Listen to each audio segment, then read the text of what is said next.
There's always a better way to do what you're doing right now. So be grateful. Now they're just like, oh my gosh, there's so much more to do, right? And I was like, no, programmatic is where my heart is. Amen.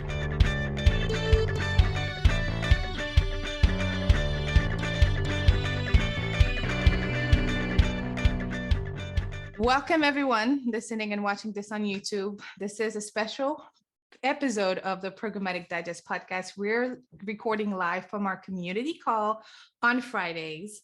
And we have a special guest, Niels, that's going to talk to us about identity, all things identity from a publisher perspective. But before we get this, in a traditional fashion on every community call, we ask the community to share 2 wins and a challenge that they may have gone through in the last couple of weeks, the last month and so. So we're just going to take the next maybe 5 minutes to do that, y'all. Who wants to share 2 wins and a challenge? Yeah, I can go ahead and go share some wins and some challenges. How we doing, everybody? Let's see. I like to do a personal and a professional. Yes. So personal, I'll say that personal, I'm about to finish the book I've been reading for the past month. Cool. So which one? I'm reading right now the autobiography of Malcolm X right now. So cool. Yeah, pretty long book, but a very rewarding book, and I'm going to finish that up, and I can't wait to deep dive into that some more.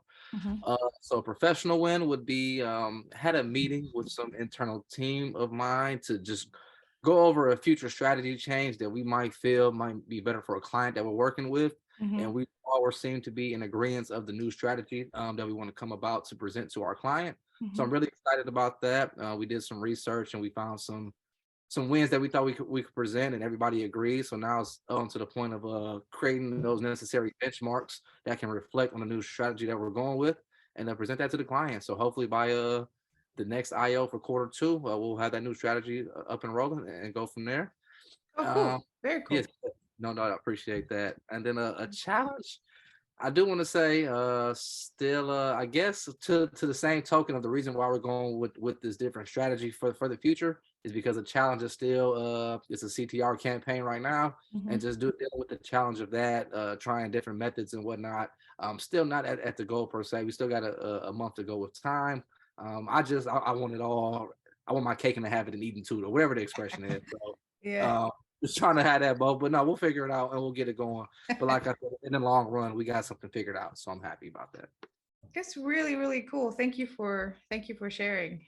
It's always good when you come up with the team and then discuss something and everybody is like, yes, let's do this. It's always a win. So like, great job. Okay, let's hear 2 more wins. I mean, 2 more people's wins and challenges before we start the interview. Who wants to share? I can go. Go, girl. All right, I'm gonna do the same thing. 2 wins, 1 personal and 1 professional and challenge. So for a personal goal, I feel like things are coming along at my new house. So that's been great. So everything's organized. I feel like every week is just great. I put up painter's tape last night. I just feel like things are just going well. From a professional standpoint, I'm actually getting to meet some key stakeholders in our business. Nice. We have a constant changing strategy. So being a startup in a startup world, that's the norm. But just being able to meet with like the decision makers is definitely going to help with our campaign strategies from marketing perspective moving forward. So really excited about that. Nice. A challenge is, now that we have direct access to key stakeholders, so there'll be a lot more questions, a lot more engagement, which could be a win as well. But the challenge is just like being a smaller team, but really keeping track and keeping up with the requests that are coming in. But excited for that challenge. It's definitely something of growth. And so, yeah. That is super dope. Okay. Well, sounds really interesting. Sounds great, especially the personal win. I think that's a good win to have. It's like nice when you move into new homes and there's less boxes. It brings peace. Yeah, right. It brings peace and clarity. All right, 1 more person who wants to join in on the 2 wins and a challenge, and then we'll hear all about Niels. I can go if no one else is going. Go ahead, Carrie. Hello. Hey, I'm on break in my car, sorry. So so one win, and I'll start with the personal too. So one personal win, I just did my taxes yesterday, and I was able to claim all the renovations we did for our multifamily home that we've got. Yeah, so my tax return looks nice, and I'm happy about that. That's good. Yeah. That's a win. And then another, like a professional win, is I am diving headfirst into completing certifications. I'm feeling great about myself. I'm reading a bunch of articles. That's dope. That's a win.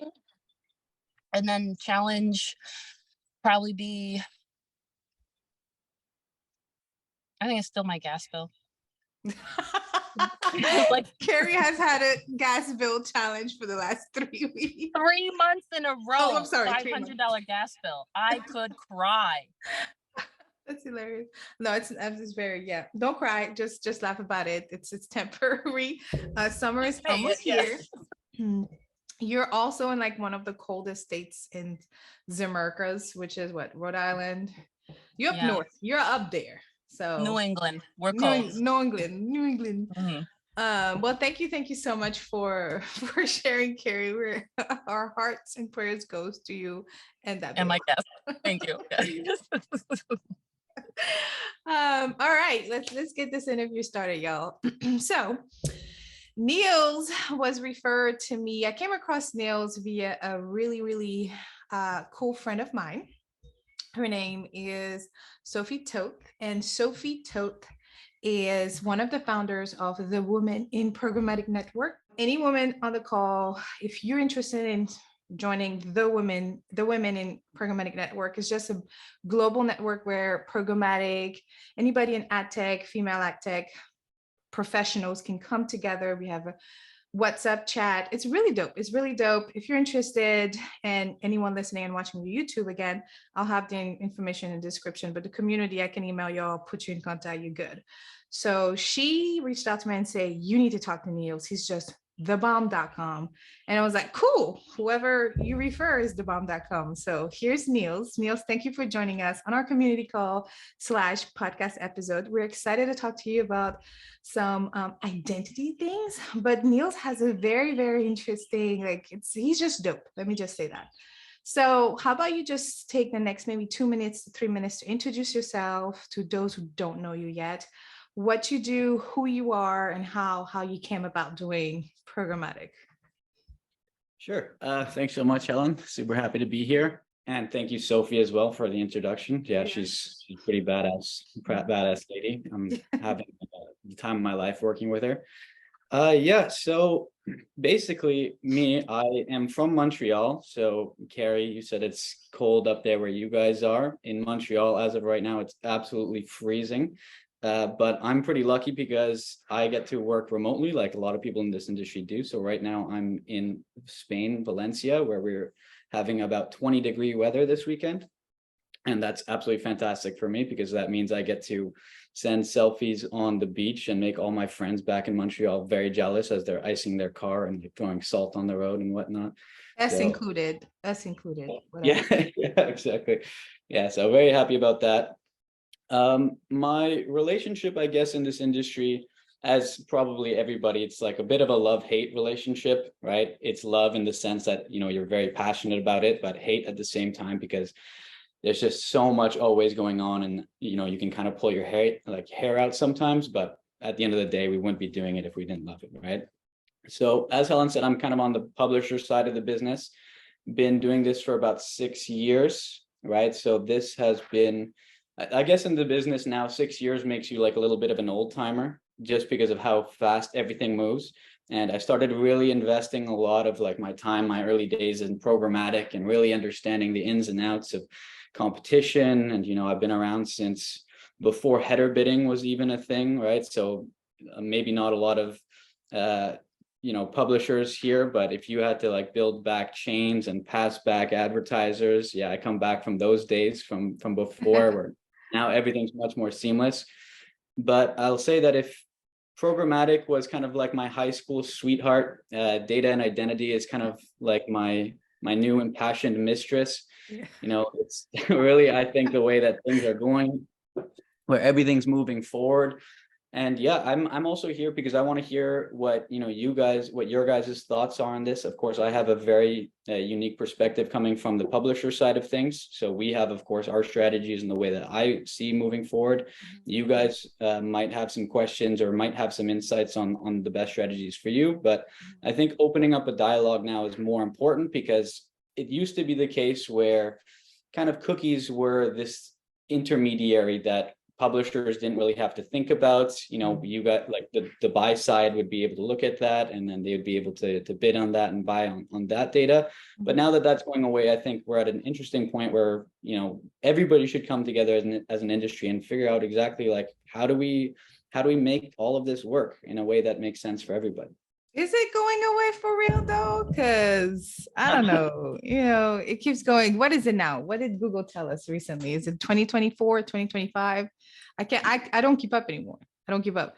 And actually, one of my first questions to you was, do you agree with the term cookieless? Is it time for us to expire this term, retire the term as an industry?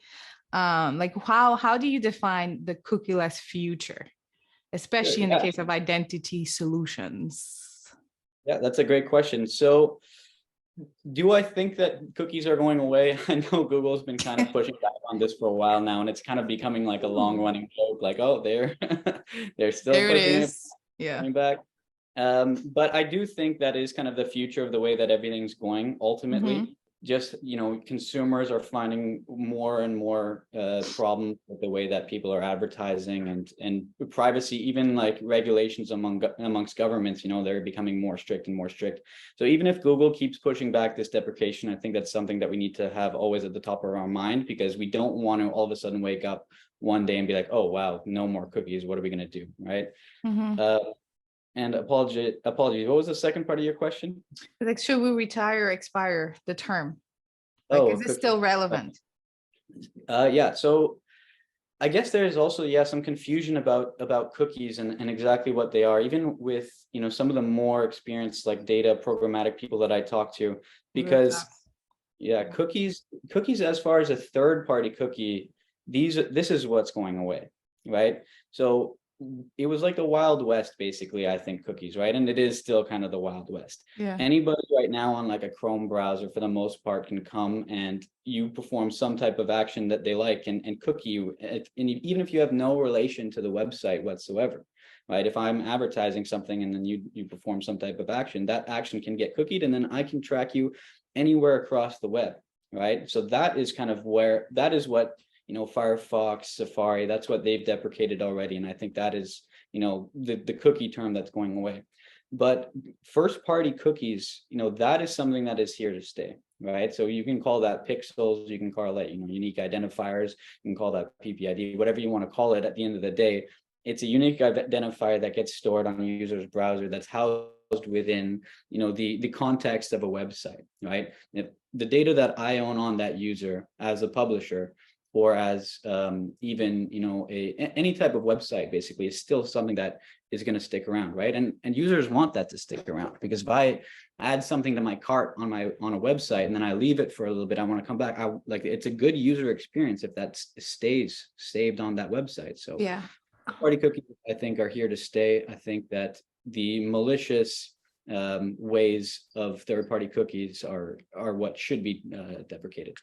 I also want to mention and add on to what you said, is that historically cookies, just like what Neil said, y'all, was created for the user experience, meaning you and I going into our Amazon app, looking at the most recent search, or there's an option that says pick up where you left off, or look at similar items of what you've purchased before. These are just like customization and this is what we talk about this is what we mean when we talk about cookies personalization, like that personalized experience for the user. So historically, a cookie was created for the publisher and to making sure that the consumer that comes on the publisher's site still has that experience, right? Like, it's not annoying. You got to start from scratch, like he said.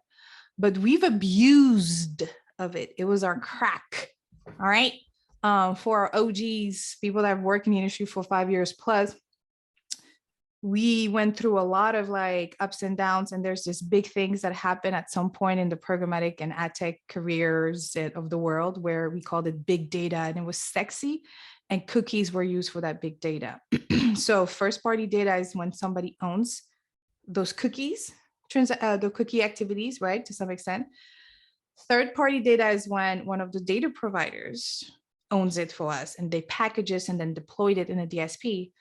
But second party data, I've honestly never used it. I don't know if you use it, Niels, or if it still exists. But from my understanding, if it's like, let's say if Walmart, which is a big brand in the US, wanted to buy Target, which is another brand in the US, first party data, then they will go directly to Target and set up that relationship. And that's considered second party data, I believe, but I've never had to use it. So is that still a thing, second party data? I think it is still a thing, but it's not, unless you're a really large publisher, I think that it's not that common to use second party data. Yeah, okay, that's what I thought too. Gotcha, Yeah, gotcha. because the thing is with second party data, a lot of it is, if I'm ingesting, you know, an advertiser's second party data, this is how publishers typically think of second party data at the very least, right? So basically, if one, like we'll use Walmart as the example, they'll come to us and say, hey, you know, we want you to be able to like match with our audience, and then we can onboard our audience via, you know, some type of third integration that's not going to, you know, allow you to see the data. But basically it would be a merge of the users that you have with the users that we have, and then from there we'll be able to, you know, find common ground and target the same people, right? So that's kind of what they're thinking of in terms of, okay, maybe I can use my declared audiences, like my emails or something like that, match it with the emails that you have, and then any type of action that my first party data performs, I can then retarget back on your website. But again, unless you're a very large publisher, a lot of the times you're not going to have the same audiences that perform these types of actions on your websites, right? So it's very rare for us to find like very scalable campaigns in a second party. Got it, got it. Okay, that makes sense. That makes sense. So I think that's a good segue into the conversation, the topic of the day, like identity. And if we had to ask why we even in this cookieless future conversation, is if we had to really recap into one challenge, is data privacy, right? So I had Sarah Pauly on the podcast a few months ago and quoted her in the Reach and Frequency course, actually. And she said, and I'm going to read the quote, she said, data privacy has become a growing concern for consumers. Users are asking for more control over how their data is collected and used. In response to big brands like Safari, Google, Chrome, and Facebook have opted to phase out third-party cookies to meet both regulatory restrictions and rising users' expectation of privacy. So the short answer is that if you're even thinking about like, why are we even doing this? What happened all of a sudden with the whole cookies? It's data privacy. It's like, we're trying to get better, like actually Niels mentioned. And why is Chrome has such a big impact in our industry? It's like, last time I checked, I think Chrome owned like 63% of the market share. Maybe it's higher now, but it's a big number. It's a big number, right? So when we talk about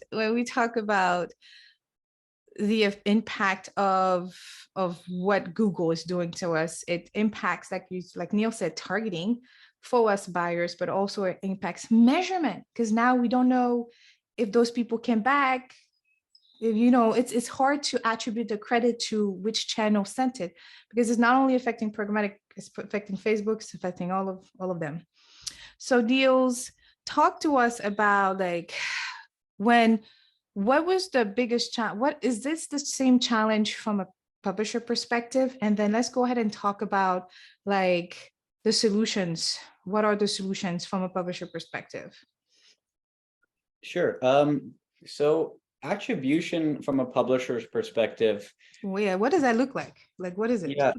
So to be honest with you, attribution from a publisher's perspective, if you were to ask a publisher that probably a couple of years ago, they'd be like, what the hell are you talking about? Yeah. And to be honest, even I think that if you asked a lot of publishers that question now, they'd be like, I don't understand the question, because attribution is such a buy-side term, right? But recently, because everybody like now starting to become much more aware of, you know, what it is that is driving up the CPMs, that's now why we understand what attribution is, right? So I didn't really care about attribution when everybody could get targeted, but now that if I look at my iOS traffic and I see that, you know, the advertiser spend on iOS traffic is maybe a third of what it is, or up to a fifth of what it is on Google Chrome, that's when people are starting to like look at this and be like, okay, why is that really the case? Attribution is a part of that, right? Because let's go back to our Amazon add to cart example. It like, how valuable is that user that you know has added something to cart, but then you can't target them, right? So if I can do that on Chrome, then of course my users that we know that have added things to cart have become extremely valuable in an attribution sense, and you're willing to pay those extra high CPMs for those users, right?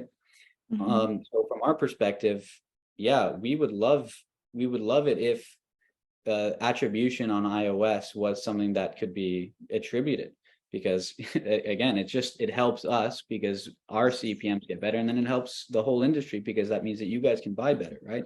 So yeah, I think for us, we want data attribution to be a thing, because that just means that at the end of the day, we get more value from the user. That's true. That's true. And it's the same for on the buy side, like you said, being able to attribute. I mean, we gotta measure things. We gotta know what's working or not, and that's a big thing of attribution. Now, how do you identify the different identity partners when you're working? And a partner for the buy side would be like, who else can give us this identity data, right? So let me just pull up really quick the different solution out there. And then Niels, I love your perspective on it. So we have Google Privacy Sandbox, okay, which is owned by the Google. We have the API, I think it's Trust Token API and Flock. Is that still a thing? I think Flock flopped, right? Yeah.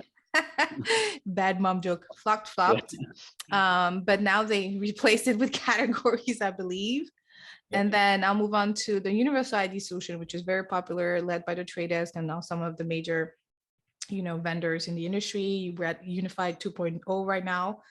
And then lastly, there's something that we call ID and device graph, which is mainly just, so the difference between ID graph and ID device graph and ID solution, UID, is that UID is very much from hashed email. Okay. So like the person has to had submitted their information with hashed email. But this one, the device graph, is mainly pieced together IDs from online and offline channels to create centralized view of consumers. So LiveRam has a device graph, Tapad has a device graph, InfoSum, ZeroTap, you name it. And so the difference is that they're collecting multiple IDs from different channels and just matching it.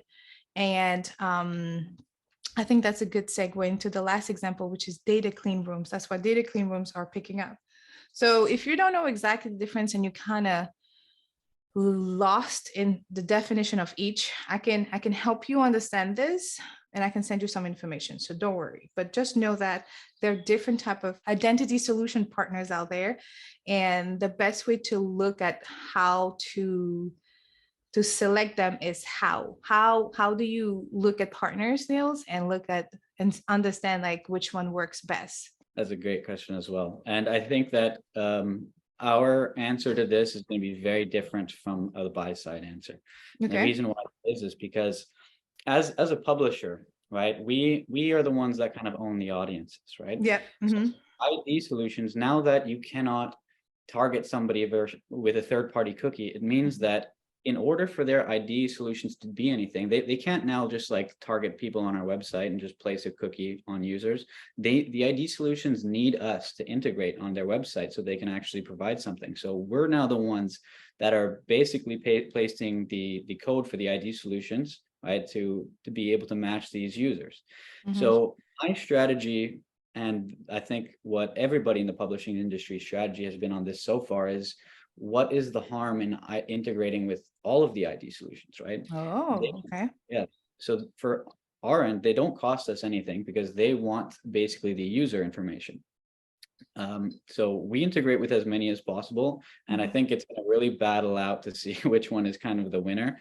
But yeah, I think from your guys' perspective, you have to be a lot more picky, because in order to kind of get the information from the ID solution, you have to pay to decrypt it, right? So I'm sure there's a huge kind of, I guess, rush to understand, okay, which ID solution works well with us, like which ones are there to use. But before this call, I was like thinking about that question quite a bit, because even us at Dexerto, you know, we have a pretty robust audience extension strategy where we're going to, you know, expand our audience off our website. And right now it's kind of limited to cookies. But this has also started us, like, getting us to think, okay, like what is the best ID solution for us if cookies were to go away? And, you know, we had to kind of figure out the best way to target people. And I guess these are the two types of ID solutions that I would like to kind of highlight. Okay. There's the deterministic type of ID solutions, right? So these are your live ramps, your UIDs by Trade Desk, the ones that you were talking about really with device graphs and rely on hashed emails. So I think these ID solutions can be extremely valuable for DSPs and buyers, because you can relate this back to very defined, like, absolute information, right? Again, if we're going back to our add to cart example, I know from an email, it's going to be the same email throughout the web. So if I'm breaking down that hashed email, then I know the person that added to cart over here is the same person that's now, you know, reading It's about. hashed, they've signed in. Yeah. Okay. Yeah, exactly. So it's a one-to-one relationship. So being able to determine like any type of flow that you're trying to target a user for, a deterministic type of ID solution is, I think, the one that you want to go for. But the thing is with these is that this is going to drastically reduce your scale, right? Yeah. Okay. Yeah. As publishers, we're really bad at collecting emails, I think, right? I think a really good publisher, you might have max about a 15% audience engagement with email, right? I don't think, it's not going to be, and that's a really good metric. If I heard somebody say to me like, yeah, we got our percentage of audience it's now 15% are logged in users, I'd be like, wow, that's incredible. How did you do that? Because it's a strategy that you really have to think about and really have to like understand, you know, what your value proposition to your user at that point to get them to give you an email, right? But then you have the other types of ID solutions, which I think from a publisher standpoint, and what we're trying to do with audience extension makes a lot more sense. And these are like the probabilistic style ID solutions, right? So these are like your live, sorry, not your live ramp, your ID5, for example, would be a good example of, or Intent IQ, I believe also is a probabilistic. So basically what you're saying here is the same thing. I integrate with these guys on page, and then they're matching many different user behaviors and saying, okay, we think that this person over here is the same as this person over here, right? It's maybe not 100%, but we've got a pretty good, you know, thought process, and we've got a pretty good way of identifying, and we're pretty sure that these guys are the same. So for me, when I look at that, right, if I'm again using this for something like audience extension, that's actually extremely valuable, because even if it's not 100% my user, but I'm trying to target somebody, at the very end of the day, it means that I'm targeting somebody very similar to my user that I want to target, right? So what it does, it actually increases my audience reach versus a cookie solution even, right? So on the DSP side, you might be able to think of this as a very beginning of the funnel also type of targeting. So not necessarily people that I want not necessarily a very direct relationship with that user, but somebody that I want to get maybe starting to think about my brand or my offering or something like that. That's all right. I want to highlight a few things. So if I was reading a book, I would be highlighting a lot of what you're saying, right? So when you're in your DSP, this my buyers are here in the streets. When you're in your DSP and then you're looking at your DMP, your internal DMP within the DSP, how to kind of easily spot the probabilistic segments versus deterministic, right? Obviously deterministic, maybe CRM based, first party based, you name it. But like sometime you'll go through your DMP and then you'll see things like multi-generational household highly likely or high likely or high probability that this, or you'll see keywords like, if you see keywords like low probability or low something, high something, medium confidence, high confidence, or I've heard high affinity, low affinity. If you see anything with low, high, any keyword that is determined a quantity of something as a segment, like highly likely, like I said, those are probabilistic data segments, okay?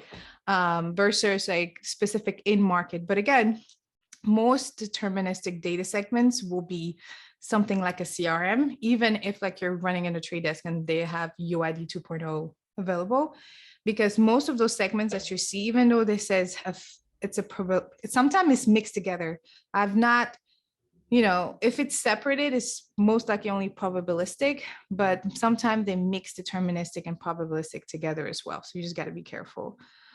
So I like the fact that what Niels is talking about is like the type of data and where the solution fits within that data. So that's why it's really important to understand some of those, like the source, what kind of data is what.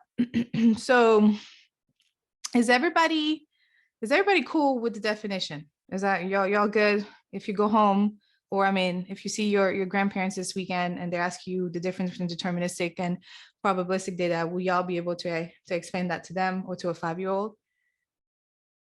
Yeah. Okay. I've tried with my grandparents, and unfortunately I've gotten no. So. Did we not have this conversation about explaining to our parents? We always have this conversation as programmatic ninjas. Like, what do we do? What are your parents or family members just don't know? Okay, cool. I think I have a question.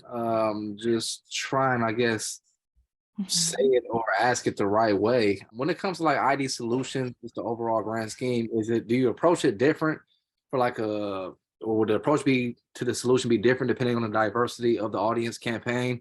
Like, would it be different for a quote unquote multicultural campaign audience as opposed to a standard campaign audience, if that made any sense?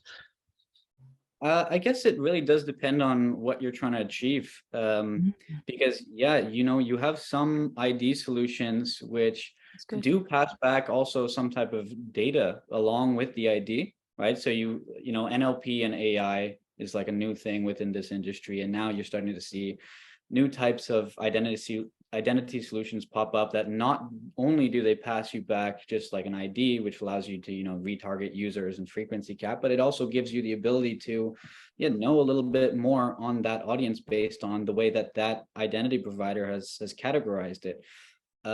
So if that's kind of what you're looking for and you want to be able to use an identity solution to target and understand more audiences, then I think that it makes sense to look into which one you want to use. But if you're just trying to target users en masse and just make sure that you've got a broad campaign and make sure that you you don't overserve and annoy users, then you can go for something in general. And again, if you want to target some of the people that perform specific actions, and then it would be something else. So really depending on what your KPIs of that campaign would make a difference in terms of which identity solution to use at that point. Hey y'all. So I am announcing the biggest, the brightest, the loudest party. No, I'm kidding.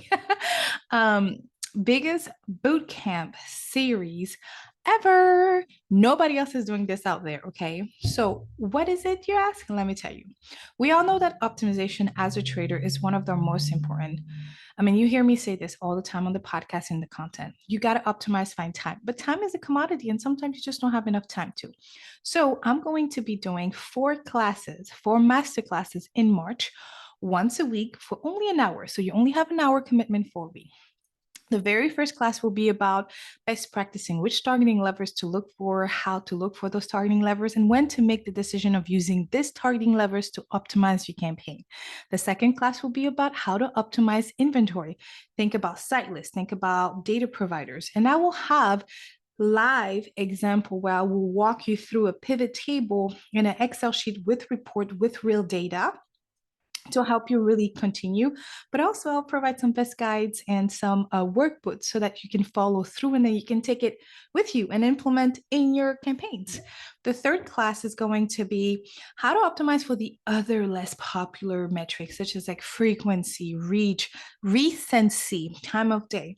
So we're also going to have access to a report where we'll take you through how to look at each of those metrics and also decide like, hey, at this frequency, we are meeting our goal X, or we don't need to be increasing frequency because there's no return on this change, etc. And the last class is going to be with a special partner that we're going to announce very, very soon, but they're going to help us understand the difference between AI versus manual optimization. And they're also going to have a live example, okay? So it is a really cool masterclass that I'm going to be offering. It will not be free.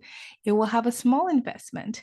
But if you're interested in just finding out more information, go ahead and go to helenparker.com/optimization masterclass, and then join our waitlist. And then you'll get on our waitlist and you'll receive emails about details, how to sign up to each masterclass, how much it will take, if you're signing up in a group, how much discount you'll be eligible for, who's going to be our special partner, and also if you have the opportunity to maybe sponsor somebody. There's a lot of opportunity for, there'll be a lot of good stuff coming to you your way. So if you're interested, helenparker.com/optimization masterclass. Again, it's a 4-hour series, but each will be breakdown by hour once a week, and it will each have a specific topic of optimization, and you may have access to guides and workbooks during that time.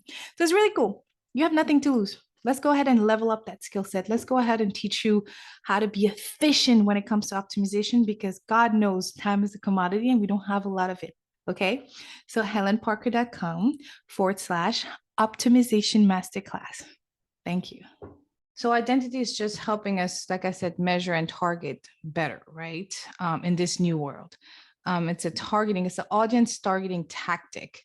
But I think that's why when you talk about how to live or strategize in a cookieless world, again, we don't know if we're going to retire the term, but you have to layer more than just audience. Our industry has heavily, again, we really depended on the audience. And now we're realizing like, oh, we can reach this audience via other things. So we talk about contextual, you talk about how to use your first party data a little bit better.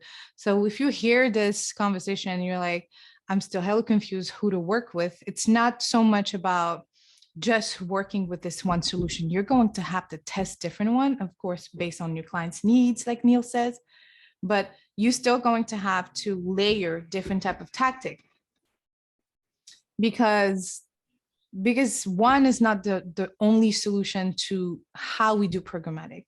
So think about an ID solution partner, but also think about a advanced contextual targeting partner. Think about what Niels mentioned at the beginning of the conversation, which was partnering direct with some of those publishers and some networks and some of those supply partners, I would call them. Think about first party, which again, you'll need a partner to help you really model this. Or if you have something like, I don't know, the trade desk, you have the ability to do it directly into the DSP. So it's not just one solution. It's like, how many are we going to be able to layer that makes sense for our goal, for our clients? And then once we start attacking each in details, how to look at it, deterministic, probabilistic, device ID graph, how large of the data we're trying to target, how niched is it? So it's basically the same thing we've been doing. It's just now we have to be more creative in the partnership. Okay. And some of the DSP makes it easy for us. Like the trade desk gives us some of this already in it. But if you're using another DSP, then you might have to reach out and build that network and build that relationship with those partners, because the more you talk to them, the more you can understand how it can fit for your clients, if it fits. Yeah, I couldn't agree more. And one thing that I'd like to add to that as well is that I'm not sure that it all kind of lays in the hands of the identity providers and the DSPs, to figure this out. I actually think the publishing, like my side of the industry, has not played like a large enough role in kind of pushing this forward, because I think that we can be the ones that actually do provide a lot of the data that, you know, DSPs and advertisers are looking for, right? Yeah. Again, we the users, we know who they are and we know what they're doing on our page. So I think that publishers have been kind of lacking in the way that they've, you know, been able to push that information into the bid stream. And I think that within the next couple of years, that might be more the case. You know, we're seeing solutions. You know, you talked a little bit before about Google Flock, how that's dying, but now they've actually they've started picking up IAB's seller defined audience. And basically what that is yeah, what's that? That's essentially IAB saying kind of the same thing that I'm saying like, okay, well, we already have, you know, pre-bid, right? We can already pass things through the bid stream via pre-bid. Why not use this to come up with some type of content taxonomy or audience taxonomy that all publishers can get on board with, create out these types of categories, and then just pass that directly to the DSPs and the SSPs so they can bid on it. And I think from a publisher's perspective, for me, I think that's the ideal world, right? Because my problem happens when there's no longer a perfect competition within the programmatic space. And if one identity partner has data upon a user with their NLP, and then another DSP and SSP isn't working with that identity partner, that means that they're not going to be able to necessarily compete as well within the bid as the individual with the identity, right? So as a publisher, I actually have a lot of interest in being able to pass back this information to as many DSPs and as many buyers as possible, because on my end, the person with the highest bid wins. So that's I think where publishers need to come together and start doing this a little bit more proactively, you know, passing things into the bid stream, using IAB SDAs or some other type of way of categorizing our content, and then working directly with DSPs and saying, hey, I'm passing back this data. This is user data that we've classified, and we can tell you the classifications. And yeah, it's free and open for you guys to bid on. And I think each publisher can be responsible for how they want to manage that, because, you know, we, for example, there's some data points that maybe we want to just leverage for our direct relationships and not pass into the bid stream. So working directly, as you said before, with buyers. But for the most part, if I'm trying to create a landscape where everybody can buy and compete evenly, then I wouldn't see why publishers want to move in that direction. Basically, this IAB sellers taxonomy is going to create this language that every single publisher is going to speak, right? So that we're all on the same page, right? For the most part. I mean, so there's still going to be some discrepancy in some ways, right? So because nothing is 100%. Yeah. Okay. Because like, for example, I can use the same name for RPG game, right? But you know, between one publisher to the next, they might classify it differently. You know, they might say, oh, this game's an RPG game, and this game they'll say is an MMO game or something like that. And then there might be differences in classification there. But for the most part, if we're all using kind of the same naming convention and the same taxonomy, I think that just allows everybody to kind of buy on the same parameters and really scale out their audience buys, basically. How realistic is this, Niels? Like, when can we expect this taxonomy? Because what it will do for us is just tell us exactly like, oh, this is what's happening. And, you know, we're targeting this type of audience. Is great, right? Because the taxonomy is going to be hella long, but it's going to be great because we're going to be able to understand who's who, what, and not. So how realistic is it that every single publisher can come together at a cookout, dab it up, you know, and eat together, share the steaks, you know? How realistic is that? Yeah, so it's one of those push and pull things, I think, a little bit, right? Because right now, publishers aren't jumping on board because they don't know that this is something that the buyers would actually want, right? And because on the publisher side of things, in order to be able to pass this taxonomy, it means that you need to manually label all of your content under that taxonomy, which is just, why would I do that unless I know for a fact that it's working for other people, right? So they don't have a vested interest in doing that right now. Yeah. But what we're starting to see is Google, like I said, is starting to adopt this and run beta tests for this. And, unfortunately, we run in an industry when, Google says like, oh, everybody jump, everybody goes, okay, Google, how high, right? And it's still the case. Yeah. That's still the case. I think it's still going to be the case for a while. But that's why I'm paying attention now to these SDAs, because I know that if Google is starting to beta test with them, then it's like, okay, they see the value in this, and it could be like a great solution moving forward. Right. Additionally, I think a lot of the manual work from being able to, categorize all of your content with new technology on the market, I think that it can become a lot more seamless, right? I don't want to, start this whole conversation of Chat GPT and OpenAI necessarily right now, but if you look at what is available on the market in terms of technology, I can type into Chat GPT right now, right? Or some type of AI classification, and be like, how would you classify this content based on these categorizations? And it'll give me some type of answer, right? So I think that a lot of publishers might be looking at these types of solutions and think right now, oh my goodness, this is a lot of work, and we don't know if this is going to actually be worthwhile just yet. But I think that once a lot of these types of content classifications become a lot more seamless, and then we can start passing back a lot more data, then I think that's when the buy side starts saying, oh, everybody's doing this, we can scale these audiences. Yeah. And I wouldn't be surprised if it happens sooner rather than later. Yeah, I mean, don't get me wrong, taxonomy is it's a process, but I think it definitely is. It's definitely helpful. It's definitely insightful, and even though it takes a long time to set up, it does benefit a lot when it comes to reporting. And again, we had a good conversation about measurement attribution at the beginning, and so it is definitely a good thing to do. I know a lot of companies are already having like taxonomy internally for reporting purposes. Like I know some of the media holding companies have that, etc. So I have one last question before we go into our closing segments real quick. How is that, like, give me your 1 minute answer for SSP's relationship. How is that taxonomy going to look between the publisher and the SSP relationship, right? Because we don't really need the SSP at this point, right?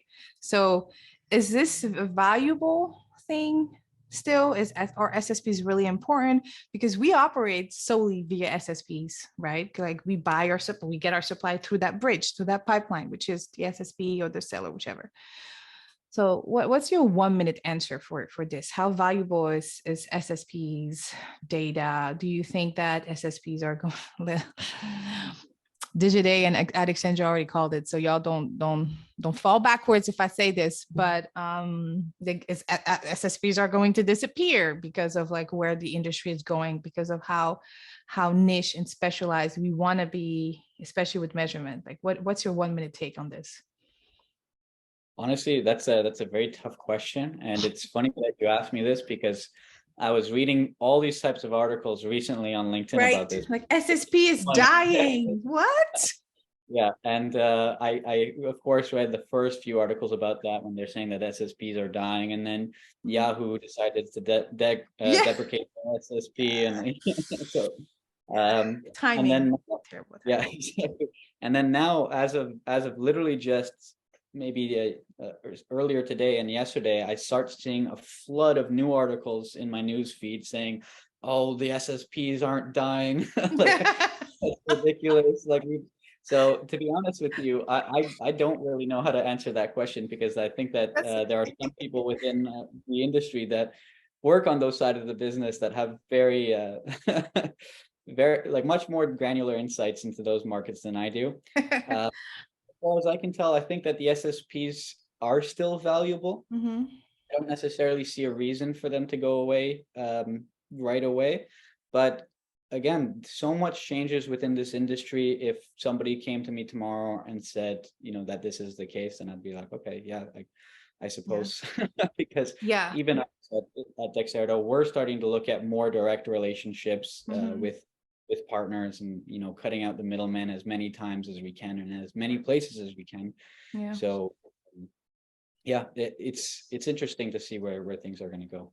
Yeah, for I sure. mean, I've had a few people in the community admit that they gotten reached out directly by SSPs.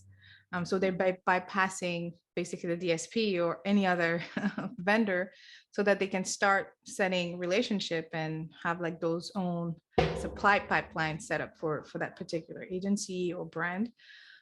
So okay, so I like the positive end of the note here. So Leah, leave us with a quick wisdom. So leave us on the wisdom, on a wise note. What is one thing you wish you knew then that you now know? So like, what is one thing you wish you knew when you first started that now with your OGness, you know now? Like, That's also a great question. Yeah. So when I started ad operations, I Mhm. guess the first thing that you think is like, wow, you're just overwhelmed with so much. I mean, and it's almost the case where there's so much information to like pick up on, and at the same time you have to be constantly learning. And so in French there's an expression which basically translates to, you're burning the candles at both ends, right? So it's like you're trying to catch up, but at the same time you're trying to learn. When I started in this industry, I guess I just didn't realize, putting your head down and doing the work and getting there, really relatively quickly, very quickly, I would say, you soon become the person that's asking the questions and sounding dumb to being, the person that's getting invited on a podcast and talking about, right? I think 6 years it seems like a short amount of time to become, I would say, very well versed within an industry, but because of just the amount that things have changed and where things have gotten, you can quickly find yourself at the top of some totem pole. Wow. Well, that's great. I think the two keywords that I hear is asking, well, keywords, phrases, asking questions and having the courage to do so. So don't be afraid to ask the questions. It's up to you to voice what's happening deep in your really, really smart head. And don't be afraid because people receive it differently too. So you're Sound asking dumb. the question for a reason. What? Yeah, and sound dumb sometimes. Don't be afraid. Have the courage to sound dumb. I don't think any questions sound dumb, but have that courage and put yourself out there, because that's how you're going to be. That's the difference between good and great. Like being able to really be humble, have humility enough to really know I don't know nothing anymore, but I'm gonna keep learning. I'm gonna keep asking questions. That's the difference. So thank you so much for dropping by on our community call. It's actually the first time I do that. And now that I did it, I'm gonna go ahead and book the next few community calls as a podcast, because I think it was really valuable. And also, hearing what the rest of the community has to say is really cool too. So thank you so much for dropping by. If anybody has any questions and wants to keep up, like reach out to you, how can they do that? Yeah, you can definitely find me on LinkedIn. Feel free, absolutely, to share my LinkedIn. I can share with you, Helen, and you can post it to the community. And I'm super open to talking to you guys about basically anything, because I'm sure there's, I could equally be joining a podcast with any one of you guys on, I'm sure, talking about the buy side, because there's obviously so much that we don't know about each other's industry. So very happy to start any type of conversation. Yeah, do take him on it, because he wouldn't offer if he didn't take it seriously. So I do believe that networking is just this, get on a call with somebody and asking questions, picking their brain from professional to personal growth. Okay, so y'all do that. And all of our guests' information will be in the show notes of the podcast, in the job description. And of course, in this community, I'll go ahead and drop it in a comment, which is a Slack community. So anybody interested, holla at us.